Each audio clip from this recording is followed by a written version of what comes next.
إيجا أستاذ جيم خباي. بسم الله الرحمن الرحيم الحمد لله رب العالمين والصلاة والسلام على نبينا محمد وعلى آله وصحبه أجمعين. إن شاء الله برنو تخينا خان كتاب التجريد الصريح. أيوة. ما تدرين كينا خان الرانتنا مقدمة المصنف. آه، مقدمة المصنف درسة يوكين seensa abbaan kitaaba barreessee jechuudha. Kun immoo gartee egaa seensa isaati dursa inni barreessedha. Bismillaahi irrahmaani irrahiim jenneeti qaraana. Alhamdulillahi faaruun hundinuu rabbumaafi. Albaari'i inni sunuu qulqulleessee uumaa ka ta'e jechuudha.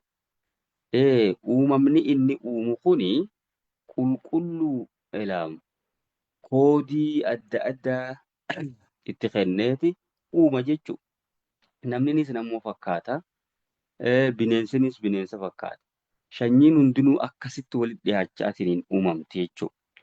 Yookiin ammoo albaarii jechuun qopheessaa ka ta'e uumama kana jechuudha. Yaada. Almusawwiri jechuun hundaafuu footoo isaa kennaa ka ta'e. Namuu suuraa isaa tani gartee qadara keessatti qabu sanii irratti uumama jechuu dhufee. Al-Khallaaqi jechuun akkaan ka uumuu beekuu jechuun. Al-Wahhaabi jechuun akkaan kennaa ka ta'e gabroota isaatiif. Kennaan amma uummanni makluuqni qabu kuni rabbumarraayi jechuudha. Kennaa hedduudha. Kennaan isaan maasiisi adda cinnaan qabdu numa kenna. Alfattaaxi jechuun akkasuma maasiisi khazinaa rahmata isaa banaa ka ta'e gadi baneeti laama makluuqa isaa kanarratti jechuudha. Yookiin ammoo waan nama cufame kan nama duraa banu jechuudha. Arrazzaaqi jechuun rizqii hiraa kan ta'e jechuudha. Isa kan damooza hiru. Isa kan soorata gartee gaanuuf hiru. Al-Mubtadi'i jechuun eegalaa kan ta'e inni binni'ami jechuun ni'imaadhaan uumama isaa kana kan eegalu jechuudha. Amma yeroo gartee garaa haadhaa keessa jirus ulfa san achumatti inni ni'imaa isaatiin eegala. Binni'ami jechuun ni'imaalee duniyaa fi ta'aakhiraatiinis isuma kan eegalu jechuudha. Isaan waliin ka gartee gaa ni'imaa tana tola ooltummaa kana katti kennu tokko hin jiru inni shariikan qabu kana keessatti jechaadha. Qablal istixqaaqi jedhama. Ni'imaa san haqa godhatuun duratti kan nama eegalu jechuudha. Akkana jechuun karoorri gartee baajata keetii loolmaafus keessa jira laamma. Atii kun akkamitti ka jiraattu? Maal akka hojjettu? Rizqiin tee garamiin akkasii dhuftu wanni hundinuu lafa kaa'amtee jirti jechuudha. Haqa godhatuun duratti egaa gara addunyaa kana gara dhufee haqa godhatuun duratti amma odoo gara akhiraan dhayne maasiisi jannata keessatti rizqii teenya nuu qopheessa barrabbiin. Wasalaatuhu rahmani rabbiitii fi wasalaamuhu nageenyi rabbii ala rasuulihi ergamaa isaa irratti haa jiraatan. Allazii ergamaan sunu ba'athahu kan rabbiin isa erge liyutammimaan akka guutuuf makaarimal akhlaaqii. Makaarimal akhlaaqii jechuun gaggaarii haalaa san haala gaggaarii san akka guutuuf jechaadha. Haalaaf amala bareedaa san akka guutuuf jechuudha. Amma wannummaan ergamaan ergameenuu makaarimul akhlaaqumaa jechuudha. Makaarimul akhlaaqiin kun isa dura gartee gaa eegaltee jirti.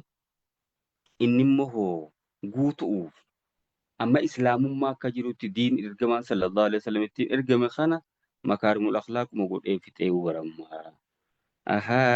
Innamaa bu'ithtu jedhan ergamaan sallallahu alaihi wasallam. Hadiisa tokko keessatti li'utammima makaarimal akhlaaqi gaggaarii haala guutu ufiin ergamee je'an laamma isaan. Haala gaggaarii kan guutu ufiin ergameedha. Innaka la'alaa khuluqin aziim je'imla rabbiin. Ati gartee egaa haalaa fi amala gurguddaa irratti jirtaa je'eeni.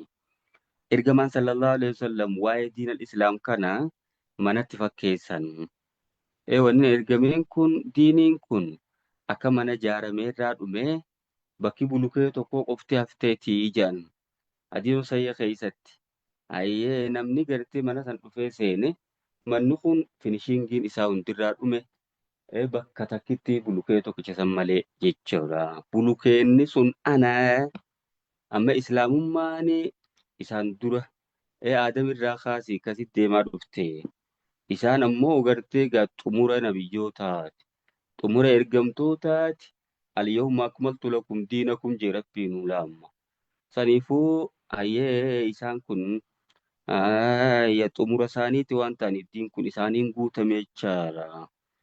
وفضله جاء ربي لساني جالتسي على كافة المخلوقين وممهن در على الإطلاق يجوني قوتو تجارة على الإطلاق عموما جتشم أيه قوتو ما قوتو تجتشو نجالتسي حتى فاق يجون أنقا قالت جميع البرايا هند قرتيقا أمما جتشارة أيه في الآفاق xarafa gartee gaa dachiidhaa kan jiran qarqara gartee gaa samii fi dachii sanillee kan jiran sanillee hanga caalutti jechuudha.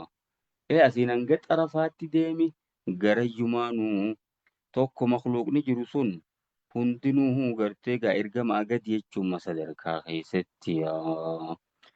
Wa'alaa aalihi ayyee maatii isaa irrattis nagayaa fi raamanni haa jiraatan. Eessarratti haxxafu jira? Alaa rasuulihiidha. وعلى آله جيتشو وصلاته وسلامه على رسوله جيتشو للعام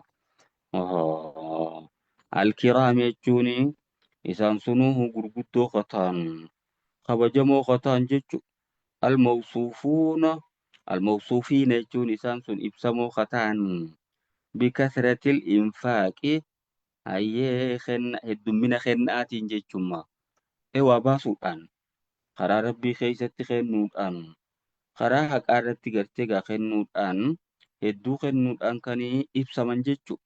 Waalaa asaabihi hiriyoota isaa irratti isaa jiraatan alaa rasuuli masa irra dhaqalaamma. Wasalaatu wasalaamu alaa rasuulihi wa alaa aalihi wa alaa asaabii jechuudha. Saabota isaa irrattis ahli xaa'atii warreen ajaja rabbiitii fi ergamaa godhan san kataayya wal wifaaq warreen haqa qunnamsiifaman katan jechu warra rabbiin haqa qunnamsiisa salaatan daa'imatan hayya rahmatatti fuftuu taate mustamirratan jechuu walit dhaabbattuu tan taate jechuudha bilcashiyyi wal ishraaq galgaluutii fi ganamuu jechuudha. Waan barihee dhihuun jechumaa baramu. Ayyee yeroo san hunda nagaa gartee gaa rahmata walitti dhaabbattu rahmatatti fuftuu taate san ayyee sun haa jiraatu isaan kana irratti ergamaa rabbii irratti maatii isaanii irratti hiriyoota isaanii irratti jechuudha. Maashaallah. Mee darsiin keenya kanarraan tana kana fakkaata inshaallah. Sagantaa dhuftu keessatti amma ba'aduu irraa kaafnee akkasitti wal jala oofna warra waan barateen fayyadamu rabbiin waa godhu وصلى الله على نبينا محمد وعلى آله وصحبه أجمعين السلام عليكم ورحمة الله وبركاته